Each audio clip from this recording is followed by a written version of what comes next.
Right, it's time for another Q&A. You sent in a ridiculous number of questions, so I'm not going to beat around the bush. Let's get started. Got a couple of questions here asking what got me started in roller coasters and theme parks.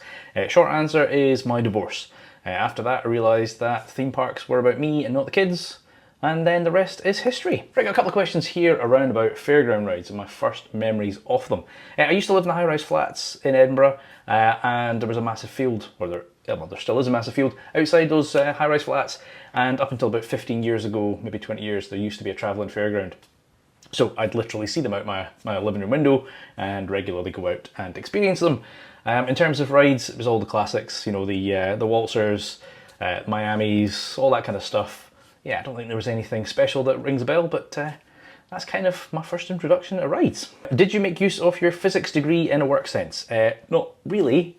So my degree's in computational physics, which was basically physics with 2 hours in a computer lab. I do work in a software company now. I've been a developer for 20 years, although now I try not to write code. There's cleverer people than me that do that. So I use the computational side, don't really use the physics side of it.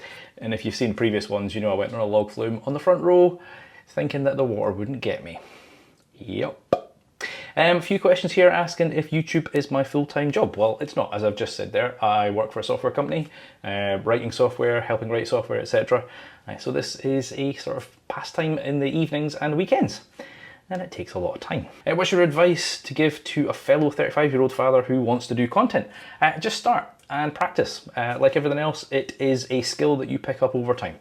I look back at videos from a couple of months ago or even years ago, and yeah, I just think I would do that so differently now. So like everything, the more you practice, the better you get. Question 1, your brilliant YouTube channel has been going for a few years now, but do you wish you'd called your channel a different name from Coaster Dad?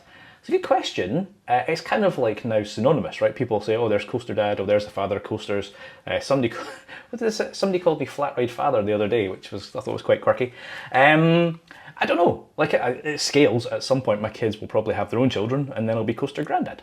It was my daughter's idea, actually. Imaginatively, you like coasters, you're a dad, call yourself Coaster Dad. So there you go. Question 2, during your recent trip to the America's East Coast, do you have to leave a tip when you're dining in the theme park restaurants and diners? I'm Scottish and I'm tight, so I don't tip unless I really have to.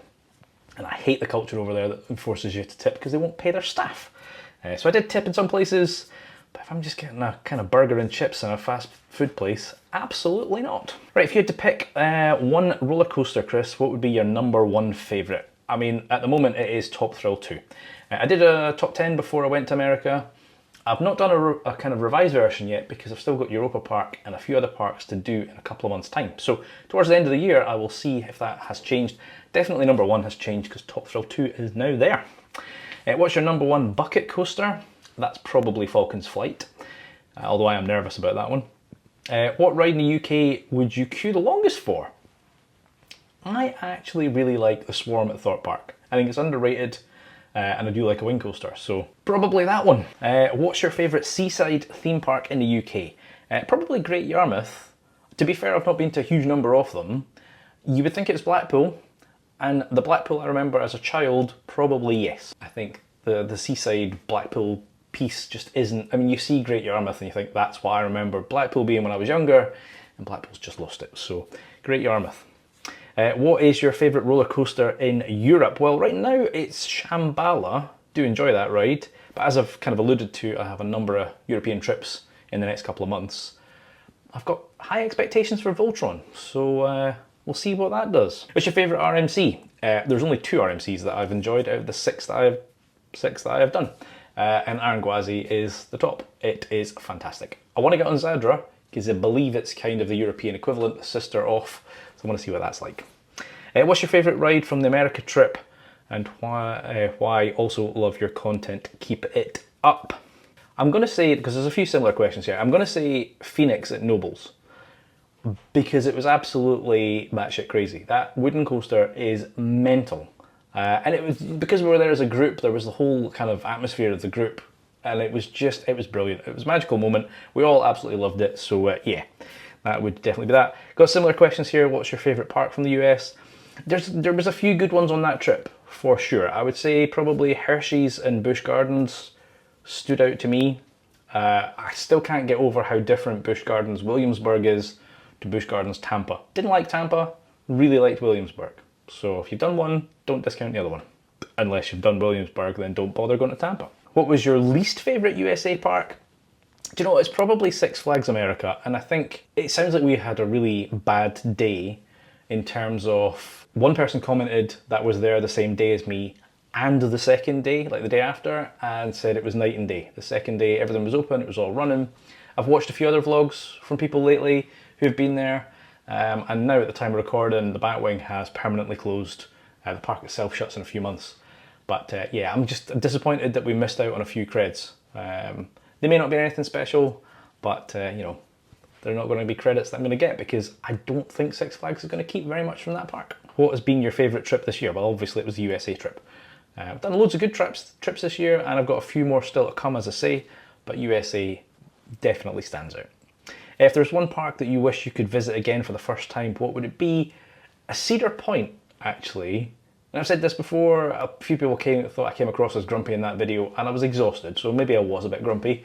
I really enjoyed that park, and you know, if we are going back in 27 on the next Your Experience Guide trip, I'm taking my partner with me this time. She's never been, so she will be looking for, well, she might not be looking for, I'm looking forward to seeing her reaction to that park. So yeah, if I could do it again, it'd be good to do that with Carly. Rattlesnake, my personal favourite, or saw, which would you rather ride all day? Oh God. Neither? I'll say Rattlesnake, because I think I can brace myself a bit better. So, and again, I've said this before, people have told me there are some good seats and bad seats, but I just keep getting battered off those restraints. So Rattlesnake I can probably manage. Which do you prefer on a ride, a lift hill or a launch, and what's your favourite for both? I do prefer a launch. My favourite lift hill would be Sky Rush at Hershey Park, because it just absolutely chucks you up that hill at ridiculous knots and chucks you over the top. Favourite launch would be Guardians of the Galaxy. Not the most powerful launch, but the whole backwards, the light, the sound, the whole shebang. And that was my previous #1 coaster before the USA trip. So yeah, that's the ones for that. Which long gone ride at a theme park would you have liked to have got on but not got a chance? Yeah, there's a few. So we'll get onto this later on, but I'm doing a lot of stuff around Oakwood at the moment, and I'm gutted that I didn't go to the Your Experience Guide trip last year. So I've never been on Megaphobia. I know it's still standing. I doubt it's ever going to reopen or going to be moved to another park. But one that's long gone, or longer gone, and again, probably nothing spectacular, I just think it would have been quirky as hell and I'd like to have got on it, is the Ultimate at Lightwater Valley. Didn't do that one either. What's the coaster you weren't expecting much from but really enjoyed? Probably Phoenix from Knoebels, because Mark was rabbiting on about this thing being amazing, and I'm like, Mark, come on, it's a wooden coaster, right? They're all much of muchness, there's some good ones, there's some bad ones, but you know, settle down. And he's right, it was bloody brilliant. So yeah, I didn't expect as much from it as I ended up enjoying it. Have you experienced Dance Macabre at Efteling, and if so, how does it rank on your list of dark rides? I have not, but I have a trip booked the week before Christmas, going back out with Carly, and we will be experiencing it then. So I'll let you know. If you were the owner of any theme park, which one and what improvement would you like to make? Towers, and I'd buy some rides. I mean, this is assuming, of course, I've got a budget. But if I had free reign, I'd buy some rides, because, well, most of theirs are running out on their last legs. If you could design any coaster, what would it be and where would you put it? I mean, I don't know, when you say design a coaster, I don't think I could come up with a unique concept. That's not really my skill set, but I really liked, I mean, I'm loving a lot of stuff that Vekoma's doing right now. The Vekoma Flyer, so Fly in Phantasialand, is a brilliant concept. Now, a few people have said to me, and I completely agree, that that ride probably wouldn't be as good in a Six Flags where there's no theming, right? If it wasn't for Rookburg, Fly probably wouldn't be the ride it is.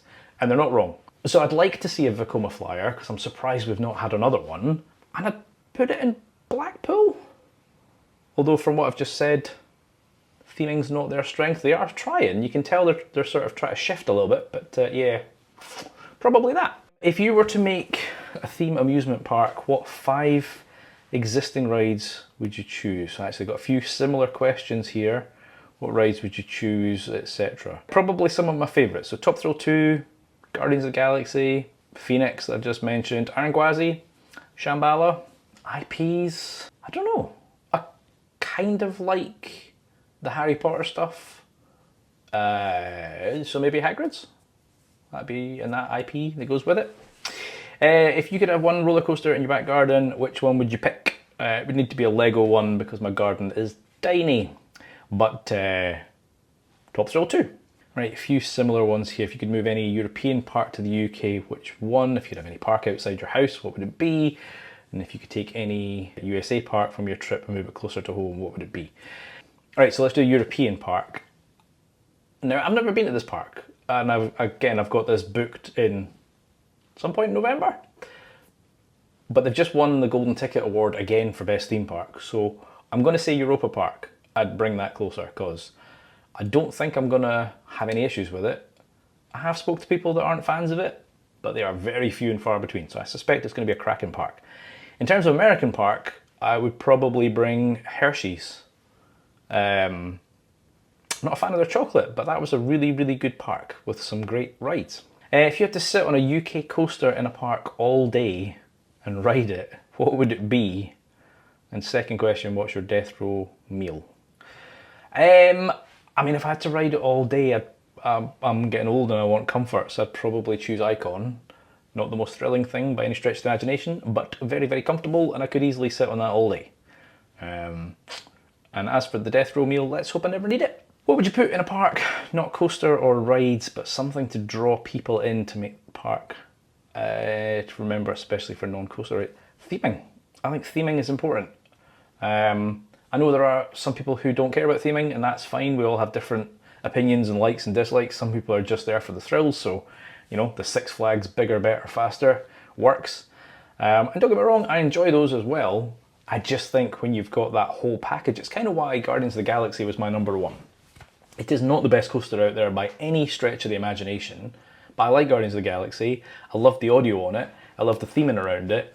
It was a whole package. So I think theming is underrated by a lot of people. Right, what's your honest opinions on Rita? I think it's underrated. Honest opinions on Rita. Do you know what? I mean, I think its days are numbered, right? All the hydraulic launches are disappearing or packing in, right? They've all been down. Well, I know they're back right now, but Rita's been up and down like a yo-yo this year. Stealth's been up and down. King Decat's gone, etc. So I think its days are numbered, you know, and Merlin will milk that as long as they can because I don't think they can afford a new coaster right now. That said, I went on it. So again, Scott had a Your Experience Guide event for Rita's 20th birthday, and we got an hour's ERT on it, and I got 6 or 7 shots, including my first ever front row. So I have more appreciation for it now than I did before, because I always just thought, oh, it's just that ride that's always broken and whatever, kind of it's got a great launch and then it's boring. I do still think the layout needs more, and I get the restrictions because of neighbours and stuff, but yeah, I think it is probably underrated, but I also think it's not going to be there for much longer. So, which true rides, one flat, one coaster, are the most underrated at Blackpool Pleasure Beach? I think the most underrated coaster is Nick Streak. When people talk about the Woodies, they tend to talk about Big Dipper or the Nash, but I really like Nick Streak. I didn't do Big Dipper this a couple of days ago because it was shut, but I did the other two, and Nash was okay. Nash was manageable, and I want to love Nash because it's got a fantastic layout. The racing element's brilliant. Just usually those trains don't help, but it was the last 2 shots I've had on it been all right. But Nick Streak is definitely, it's always fun and always comfortable, so I think that's underrated. In terms of flats, I mean, I always start my day on Derby Racers. I don't know why, I don't know where the tradition started, but it's my go-to ride when I start at the park, so I'm going to say that. If you had the chance to remove anything from Blackpool Pleasure Beach, what would it be? Probably the Nash. And that probably sounds weird because of what I've just said, right? But I don't know, I just think unless they can make it consistently and reliably comfortable, I'm not meaning glass smooth, it's a wooden coaster with age, it's going to have a bit of character and a bit of rattle, I get that, but I shouldn't come off it feeling like I've just had like my ribs bruised or that I need a chiropractor. In the last few rides I've had, that's not been the case, I've been totally fine. But Well, more often than not, that is the case. So I think unless they can fix that, plus it's been running on 2 trains. In fact, some of the sort of train availability in Blackpool lately has been pretty bad, running on single trains where it could be double, etc. So unless they can get that back on 4 trains, I mean, you're just standing there for 5 minutes waiting for the train to come back, and then you've got to kind of empty it, wait for it to park, load it back. It's really it's not a good cycle. So yeah, unless they can fix it, the Nash. A couple other ones here. If you could get rid of a coaster at Towers, what would it be?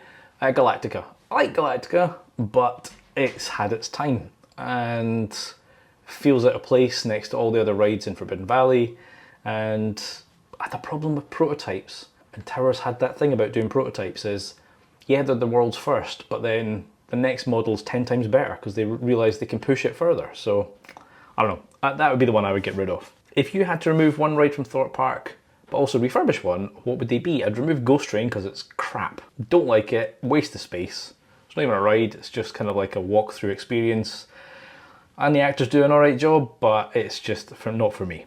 Especially not when you have to stand in a queue for it. And I'd refurbish Colossus, because by refurbish it, I mean change the trains.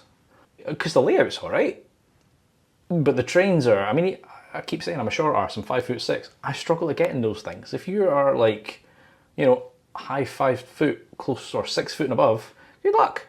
No space in those trains at all. So yeah, that would be the one I would do. What one ride would you replace in every major theme park, and what would you replace it with? Oh, right, well, I mean, that's a tricky one because I've already said a couple that I'd remove. I'd remove Ghost Train from Thorpe, I'd remove Galactica from Towers, I'd remove the Nash from Blackpool, I'd remove Hero from Flamingoland, and I don't know what I'd replace them with. You know, something nice and modern, a Mack Extreme Spinner or an Intamin single rail, or I don't know, lots of good coasters out there, or Vekoma anything right now because they're doing fantastic. What do you think Alton Towers and Thorpe's next big rides will be?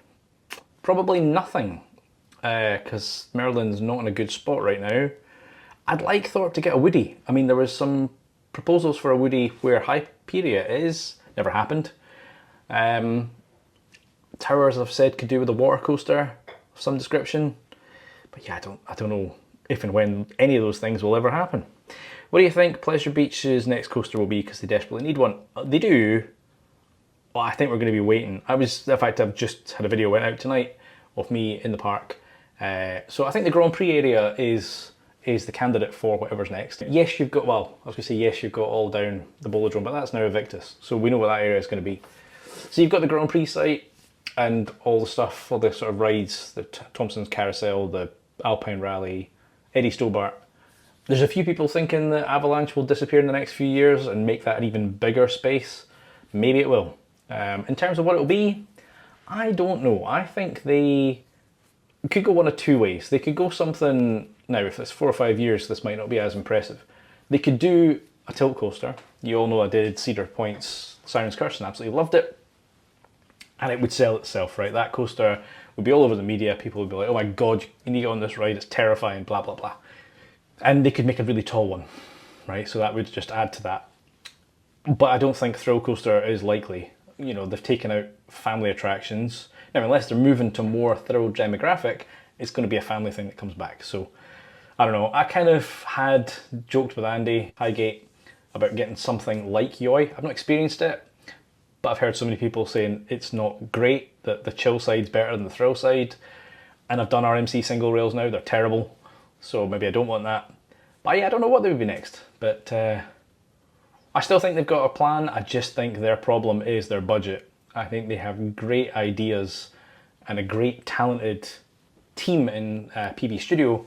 I just think the budget's not there for them. So let's hope they get a budget somewhere. What's your predictions for the next 6 years at Alton Towers? I'd like to say Merlin won't own it. I think they need to sell it to somebody else. I don't know who that somebody else is, because it's not going to be the Looping Group. Somebody said the Mack family buying it. I mean, that'd be brilliant because they would properly whip it into shape with German efficiency, but I don't see that happening. But yeah, I do wonder how much longer Merlin's going to hold on to some of these assets. When do you predict that the river caves at Pleasure Beach will reopen? I recently said I think it's 2027. I think Victus is next year, and then River Caves is after it.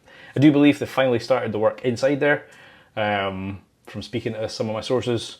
But yeah, I don't think it's a next year project. I think they'll be intentionally spacing it out so that we get something new every year. You had unlimited funds and you can reimagine the River Caves. What scenes would you put in? Anything to improve overall enjoyment? I think I'd just put some decent animatronics and modern effects in it. I don't think the concept's bad. I know they've talked about this dream thing, and I don't know what that actually means. Is it going to be completely different? Is it just a different spin on the same thing going through history and stuff? But yeah, just some modern animatronics, which, I mean, the only animatronics I can think of are in Wallace and Gromit. So there are some in the park. Be interesting to see if they do tidy that up. Which UK park do you think has the most unfilled potential? I think Towers has the most unfilled potential because it's just been left for so long. Yes, Forbidden Valley has had a big glow up and it looks great, but there's a whole other park that, you know, needs some TLC and desperately. So I think that could be a lot better. What do you think will happen to the UK industry when Universal opens? I sit on the fence with this one. I can see arguments that it'll cause smaller guys to struggle, and I can see that it'll help the other guys because it'll bring people here.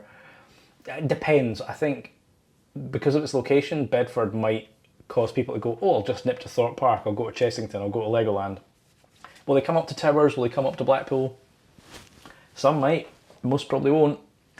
And I've said it before, in terms of the locals, or the UK residents I should say, it's all going to come down to price. If Universal is not a kick in the ass off a ticket to Towers or Blackpool, well, you know which one you're going to go to.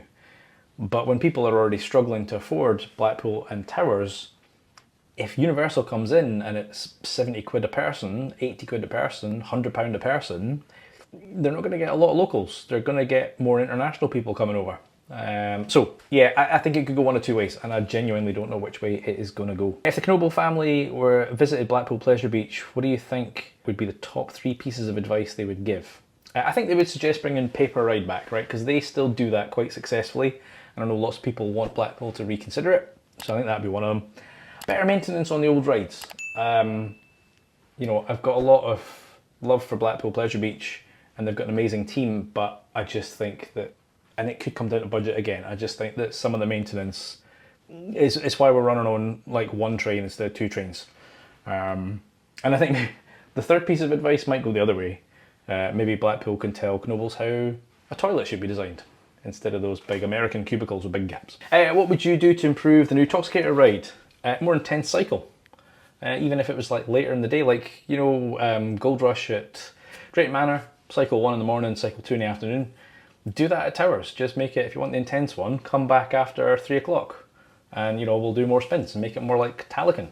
That would be amazing. What's your thoughts on ride reliability across the Maryland parks? Yeah, terrible, isn't it? I think, from what I've heard from various people, they basically cut corners for a long time, and historical decisions are now biting them in the backside. And I don't think it's going to be easy for them to turn it around. I think it's going to be a rough patch ahead. Bunch of questions Scotland related here. Did you ever get to Loudon Castle theme park when it was open? What were your thoughts if you did? I didn't, unfortunately. And then, do you think Scotland's a massive untouched market? I do. I think, I mean, there's nothing up here, so right, I keep saying my local park's Blackpool, and it's 3 hours away. Although my recent trip, the M6 was shut for 2.5 hours, so it was 6 hours away. That was not fun. And you always see, or I always hear, a lot of Scottish accents when I'm in the parks. So, you know, there's a market for it. We just have to travel down to the parks in England. So I think there would be some demand up here. I just don't know what it would be and where it would be. But yeah, I definitely think there is. Somebody actually asked, you know, do you think someone will invest, and where would you, the best place to put it? I don't know if anyone will invest, but if they did, it would have to be somewhere sort of halfway between Glasgow and Edinburgh, so maybe sort of Livingston kind of way. That might work. I mean, that'd be ideal for me, because that'd be, what, 20, 30 minutes away? That'd be perfect. Do you think there's potential for M&Ds ever to be redeveloped? Badly missing something in Scotland? No, I don't, unfortunately. What's your opinion on M&Ds? And have you got a vlog from there? No, I haven't. because it would take me 5 minutes to walk in, show you how bad it was, and leave. What do you think of the new coaster coming to Scotland? And have you heard about the news of Landmark Adventure thing? It was on Digital Dan. I did hear about it. I'm sure it said it's still 3 or 4 years away. I mean, listen, an extra coaster is always a good thing. I don't expect it to be anything spectacular. But yeah, it'll be interesting to see. And you know, I might get up there when it opens and give it a shot. As a fellow Scotsman, what is the easiest, best value for money and most thrilling European theme parks to get to from Scotland, apart from Efteling and Disney, as I've already done them? Do you know, getting to places from Scotland's a pain in the backside, and you know, Edinburgh's got the best flights out of anywhere in Scotland, and even then I still struggle. Sometimes I've not done it yet, but sometimes it's easier to go down to like Newcastle and fly from there. I did Florida from Manchester, that was a pain in the backside. Europa and Energylandia, I think. Europa seems reasonably easy to get to, and Poland's pretty easy to get to, so Energylandia. You'll notice that's 2 parks I've not done yet, but yeah, that's probably my suggestion. Are there any upcoming plans for European parks? Yes, there are. Lots. I've just mentioned Europa, Park Warner, Parc d'Attractions, Duinrell I think I'm going to be doing, Efteling, and I might go out to Toverland in January for my birthday, because I think I'm always trying to find parks in January that are open, because that's when my birthday is, and it's usually tricky. And you know, there's Efteling and there's Disney. I want to try and do Disney later in the year because they've got the new stuff opening, and I'll just have done Efteling. So yeah, lots of stuff coming up in Europe. Which park that you've not been to yet are you wanting to visit? Europa. As I say, going in a few months, desperate to get out there. I booked it at the start of the year, and I spent the whole year going, why did I book it so late? But I did November because that's their winter event, and watching other vlogs, it's like so quiet that it's just walk on. So I'm hoping to just get on everything in 2 days. How come you've not been to Europa yet? When you've been to the USA so many times. For me, Europa is the best. Well, as I said, booked at the start of the year, and I'm going when it's nice and quiet. So yeah, it's a good question. Any plans to get on a large travelling coaster like the Munich Looping, Alfina, Barn, etc.? We'd love to see you do some fun fairs. I've not currently got any plans, but never say never. And I've seen some of those big coasters as well, and they're interesting. I wouldn't mind getting on them. Any parks in Asia that you want to visit, and what are they? The Universals and the Disney parks out there. Definitely want to go and try those. Any plans for Six Flags Qiddiya when it opens, besides the obvious? I don't have any plans per se. I have a friend, one of my best friends, lives in the Middle East and has done for 20 years. And I've chatted to him about it because I think it's about a 4 or 5 hour drive from his house. So yeah, I'd like to get out there. I just don't know when. I've got a couple of big trips coming up in the next couple of years. So I'm doing Florida next year. It's already booked and it's cost me an arm and 15 legs taking the kids. And then the Your Experience Guide trip in 27.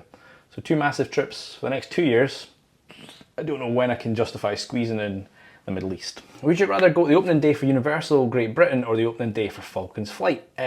Universal, because I can probably do that. What new ride are you looking forward to in park are you looking forward to in 2026? Well, I'm doing Epic Universe next year.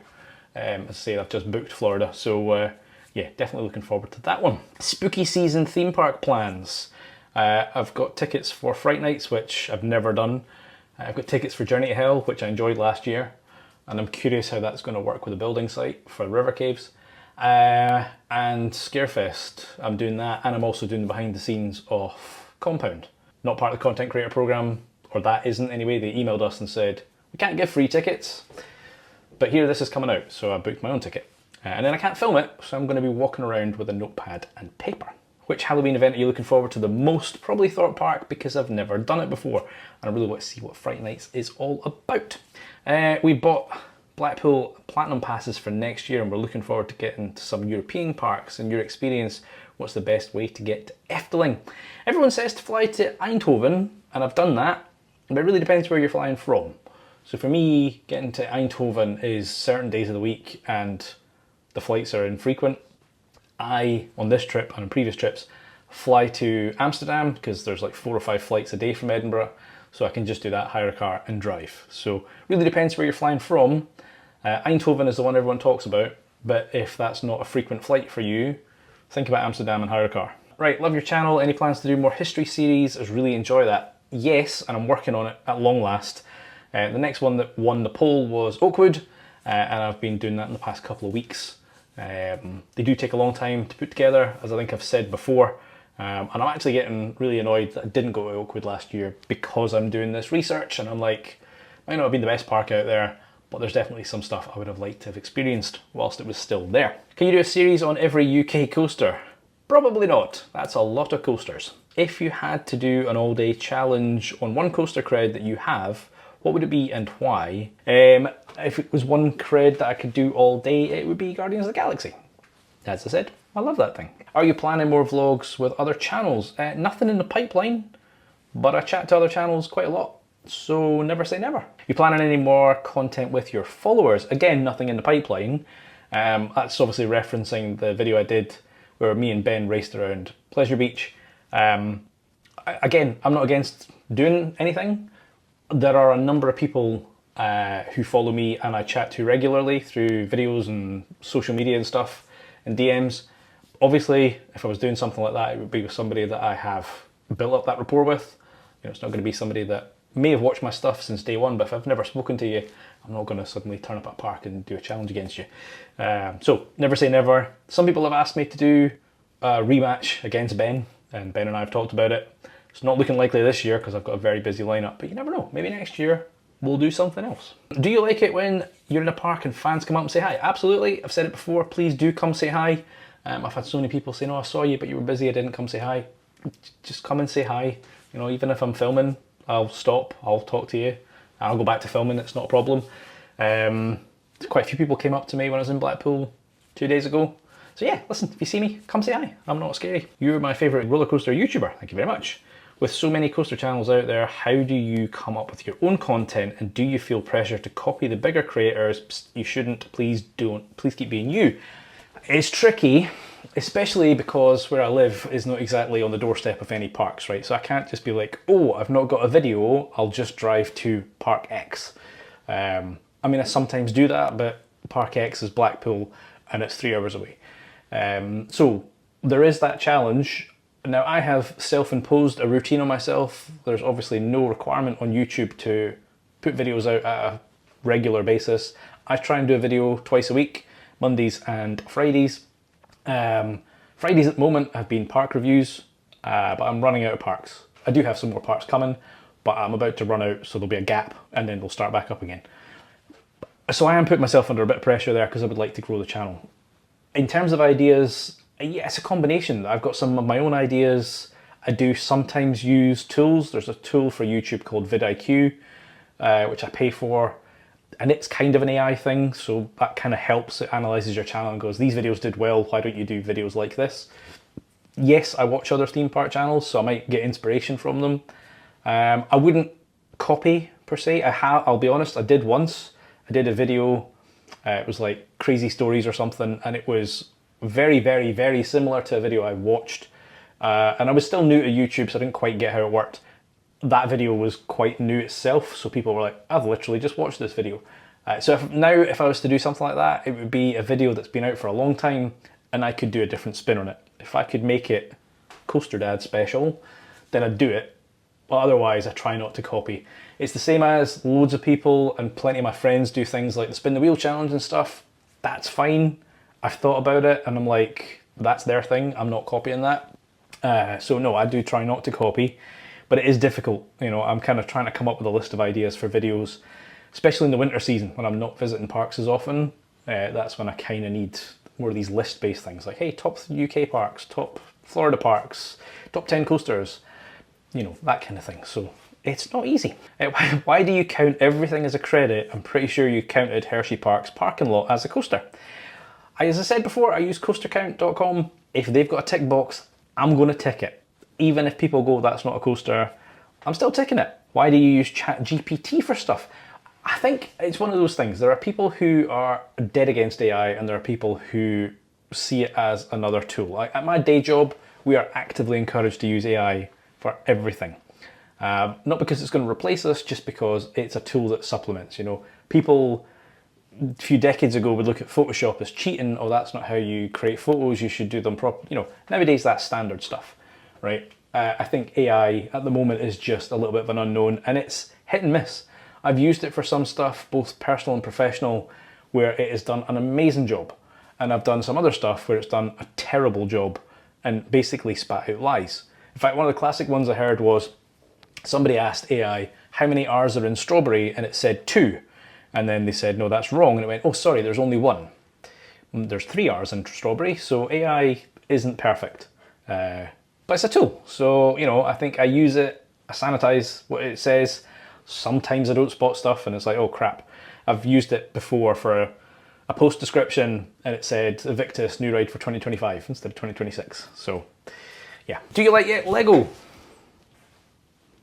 Lego. I noticed Lego train models in the background. There you go. Do you have any of the normal Lego coaster system? I do not. Does Andy Coaster Crazy moan about the heat too much?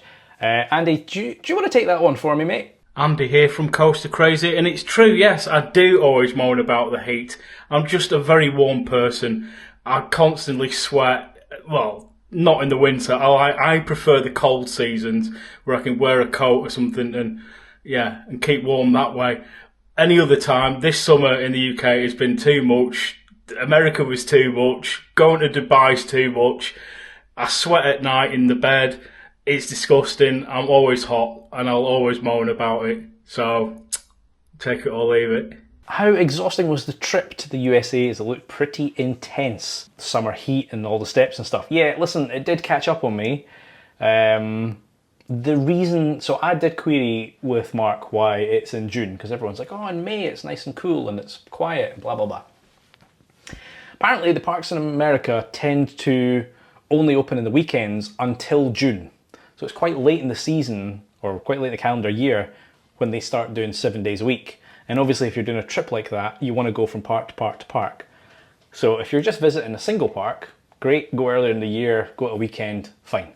But unfortunately to do what we did, it needs to be June. And we didn't really luck out with the weather, because all the locals kept saying, this isn't normal, we can't cope. So, poor Scottish guy here, I couldn't cope either. On the whole, was the USA trip expensive? Can you do a breakdown? Somebody else, something similar, interested in joining the next trip, so, you know, looking to budget. I think it was around about £3,000 that I paid for that trip. So for me, flights from Edinburgh out to there were 750 quid. That could have been cheaper if you were flying from London. I don't know, didn't look at that. And then the way that Scott did this, obviously there's a number of hotels, as well as the parks, as well as the coaches stuff, and he kind of wrapped that all up. For the hotels, you could either get a room on your own or you could share with somebody. And obviously the way that these hotels work is they charge for the room, not the number of people. So if you do have 2 people, it's cheaper. I value my privacy and didn't really know very many people that were going on the trip. So I did the rooms to myself, which equated to £2,500 for the whole thing. Tickets and parks and all that sort of stuff. I think it was £1,800 if you were sharing with somebody. So if you're going with a partner, or you've got a friend that's going, or you're willing to buddy up with somebody, you can save some money. But yeah, about the £3,000 mark, and that's not including food and spending money. So yeah, it's no cheap. It's no cheap at all. What's your ranking for all the Orlando theme parks? I'll do that video in the close season. What ride would you say should be top priority to go on in America, and it doesn't have to be ones you've been on? Well, I mean, I'm going to pick a couple that I have been on. I thoroughly enjoyed Top Thrill 2. I really enjoyed Gwazi. I personally didn't like Steel Vengeance, but it's very, very popular with so many people. So you've got to give that a shot if you're at Cedar Point. Guardians of the Galaxy is another one I absolutely loved. No, not everybody does. Scott recently was out there. He didn't like it. And the ones I haven't done, I mean, everybody's raving about the dark rides at Epic Universe. So it really depends where in the US you're going. It's a massive place, but they do have a decent selection spread out across all the parks. What US theme parks had the best toilets? None of them. They've all got massive gaps around the doors. Worst theme park experience? That would be me losing my keys on Icon in Blackpool. Does height matter on a roller coaster? Well, it depends what you mean. Do you mean the height of the coaster or the height of the person? Because both matter. I mean, tall coasters are great fun. Not necessarily saying taller is better. And the height of you matters, because if you're below a certain height, you can't get on the ride. And in some cases, if you're above a certain height, you can't get on the ride because of the restraints. So yeah, height definitely matters in all cases. If you're a group of 4 or more, should you use single rider queue? Probably not. I mean, obviously, if you do, don't expect to go on together. Sometimes you luck out and you'll get 2 of you on a train, probably not sitting beside each other. But if you're a larger group, I mean, I did the single rider on Hagrid's in Universal, and it took longer than the standby queue because it's not a ride that typically has a spare seat to be used. If you're a large group, some of you might get on reasonably quickly, but you might be waiting half an hour for the rest of your party to kind of get their shots. So, nah, definitely, I wouldn't suggest it, but it's up to you, give it a shot. Maybe on something like Spinball Whizzer, that's got single rider and often has trains with 3 people on it, so I think that one moves reasonably quick. What do you mean by transitions on a roller coaster? I think I know, but I'm not entirely sure. It's just basically how it goes from one element to another. How does it transition? Is it quite smooth going from one inversion to the next, or from a loop to, you know, I don't know, a drop or whatever it is? Or is it quite jarring? You come out of one and you get absolutely flung into the next element. So that's basically what transitions means. What car do you drive and what's your dream car? I drive a Skoda Kodiaq, big 7-seater thing, because I was like, oh, that'll be good for taking the family to the parks. My middle daughter now lives with her mum, my eldest daughter's got her own car, and my youngest daughter can't do theme parks because she's just had surgery. So, big car, and it's empty. Dream car, I don't really have one. I've done loads of track days and supercars, so I've driven Ferraris, Lamborghinis, Aston Martins, Porsches, all that kind of stuff. Great fun. Wouldn't own one because you wouldn't be able to drive it properly in the streets. So, what rides do you like despite their flaws and criticisms? Now, here's the thing, because I said I would get rid of Galactica at Alton Towers, and I would, because I think it doesn't fit in very well. But I do still like it. I think it's alright. I think if it fitted in better and it was better maintained and it was more reliable, I might be inclined to change my tune. So, yeah, maybe that. Favourite Hershey chocolate bar, and if you could move a European park, we've already done that part. Favourite Hershey chocolate bar, none. Do you think hydraulic launches are better than LSM? Definitely more punchy, but they're less reliable, which is why everyone's moving to LSM. If you don't know what these terms mean, I do have a video about all these, so go check that one out. Hey Chris, as a 6'2", 20-stone guy, I'm starting to feel the squeeze on coasters now, so I've had to hold off on those rotisserie chickens. But I always wondered, how do rides across the world differ in size compared to the UK? Do you know what? I think it varies. It's not even just around the world, it's park by park, right? Because when I was in the US, I did 5 or 6 B&M inverts. You would think they'd all be the same. They weren't. There was one that was really tough to get on, like I struggled. Like Touchwood, I managed to fit on everything that I went on, but there was 3 coasters I struggled with, so I'm on a massive weight loss kick right now. So they vary, and then when we went to Alpengeist at Busch Gardens, they quite clearly said rows 4 and 5 are for larger guests. So you'll often see that in Icon, the back rows are bigger. So it's not really a how does it vary across the world, it's how does it vary by park and by ride. Sometimes they'll put on more accommodating seats, sometimes they won't. So really there's no rule to it. It varies wildly. I love your content that you upload. Will you be doing another video of riding something 10 times a day in a row? Probably not at the moment. I don't know, the next one might be a milestone when I hit 15k or 20k. So make sure you subscribe and help that number grow, and we'll see what I end up doing. I challenge you to do Tidal Wave at Thorpe Park all day because you loved Valhalla. Nah. Digital Dan's already done that. What did you think of Pantherian at King's Dominion and Great White at Morris? Liam, really? For those of you that don't know, that's 2 coasters we did not get on because they were closed, which was a bit of a theme in the US that most of the parks we visited had one of their coasters, often one of their headlines, shut.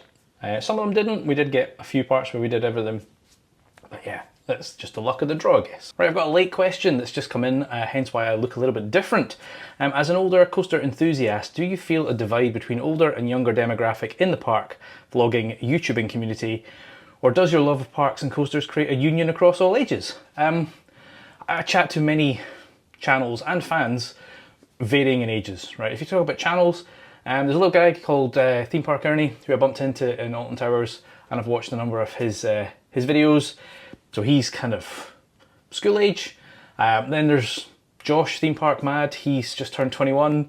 There's a number of people in their 30s, and then you've got me and Andy up in our 40s. So yeah, I mean, there's definitely the breadth of age there, and everybody, irrespective of age, has been wonderful, like friendly. We all have the same passions. So yeah, I don't think age in this context makes a difference. Right, that is a lot of questions, and I've been filming for nearly an hour. So if you've put up with all this, thank you so much. As always, I've been Chris, you've been watching Coaster Dad, and I'll see you in the next one. Adios.